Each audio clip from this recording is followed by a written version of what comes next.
भगवान कहते हैं ऐसी बात नहीं है, दोनों संग संग भोजन करेंगे। भगवान के साथ में सुदामा जी ने भोजन किया। सुदामा जी से भगवान पूछते हैं, अरे सुदामा जी बहुत दिनों में आप आए हैं,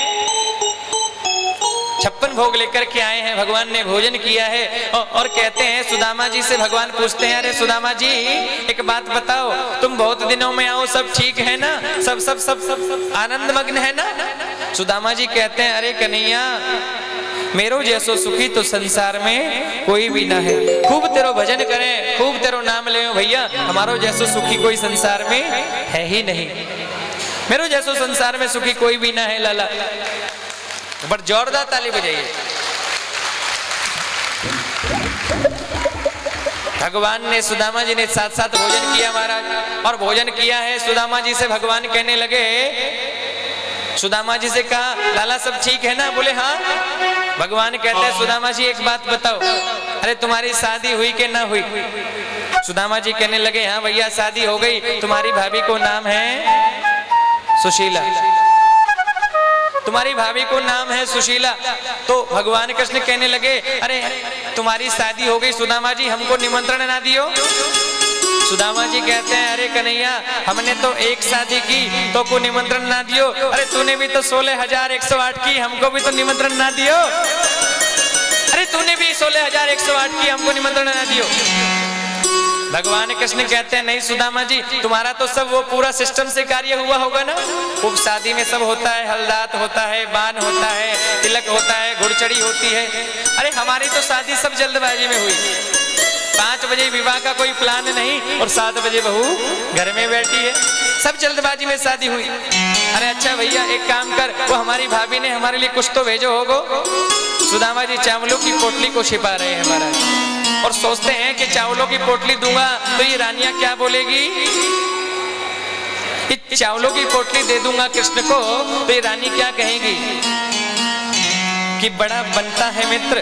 और आ गया और चावलों की पोटली को लेकर के भगवान श्री कृष्ण ने पोटली को हाथ से छुड़ा लिया है। पोटली को लिया और कहते हैं जैसे ही पोटली को हाथ में लिया देखा 5 तरह के चावल, और जैसे ही पोटली को खोल करके देखा 5 तरह के चावल देखे, आंखों में आंसू आ गए और सोचने लगे कि सुदामा के घर में एक मुट्ठी चावल भी नहीं है, ये चावल 5 ग्रह से मांग करके लाए हैं।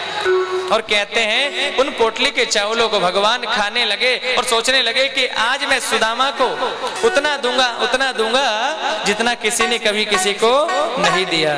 भगवान चावलों को खाने लगे और लिखा, पहली मुट्ठी लेते प्रभु ने स्वर्ग सुदामा के नाम किया है। पहली मुट्ठी ही लेते प्रभु ने स्वर्ग सुदामा के नाम किया है। पहली मुट्ठी लेते प्रभु ने स्वर्ग सुदामा के नाम किया है। पहली ही मुट्ठी ही लेते प्रभु ने स्वर्ग सुदामा के नाम किया है। दूसरी मुट्ठी में पृथ्वी लोकी का वैभव विप्र को दान दिया है। दूसरी मुट्ठी में पृथ्वी ही लोक का वैभव विप्र को दान दिया है। तीसरी मुट्ठी में खाने लगे तो, तीसरी मुट्ठी में खाने लगे तो, तीसरी मुट्ठी को खाने लगे तो, तीसरी मुट्ठी को खाने लगे तो, वैकुंठ लक्ष्मी ने रोक लिया है। अपना निवास भी दाने में दे रहा, कैसा ये दानी मेरा पिया है। अपना निवास भी दाने में दे रहा, कैसा ये दानी ही मेरा पिया है। महाराज जैसे ही पहली मुट्ठी को खाया बोला स्वर्ग का राजा मैं सुदामा को बनाता हूँ। दूसरी मुट्ठी को खाया पृथ्वी का राजा सुदामा को बनाता हूँ, पृथ्वी लोक का दान सुदामा को करता हूँ। तीसरी मुट्ठी जैसे खाने लगे माता रुक्मिणी ने हाथ को पकड़ा और बोल दिया कि हे महाराज आज सब कुछ सुदामा को देकर के आप स्वयं सुदामा बनना चाहते हैं क्या। और माता रुक्मिणी ने प्रसाद लिया है, सब रानियों को बांट दिया है। सुदामा को क्या दिया ये सुदामा जी को नहीं पता चला। भगवान ने सुदामा को क्या दिया ये सुदामा को नहीं पता चला, क्योंकि कहते हैं ना ये भगवान जब देते हैं तो छप्पर फाड़ के देते हैं, भगवान जब देते हैं तो छप्पर फाड़ के देते हैं। आज सुदामा जी को इतना दिया है कि सुदामा जी को पता नहीं चला महाराज। सुदामा जी कुछ समय रहे और हाथ जोड़ करके कहने लगे, अरे भैया अब चलने की इजाजत दें। और कहते हैं सुदामा जी भगवान श्री कृष्ण से प्रार्थना करने लगे, अरे भैया अब चलने की आज्ञा दे।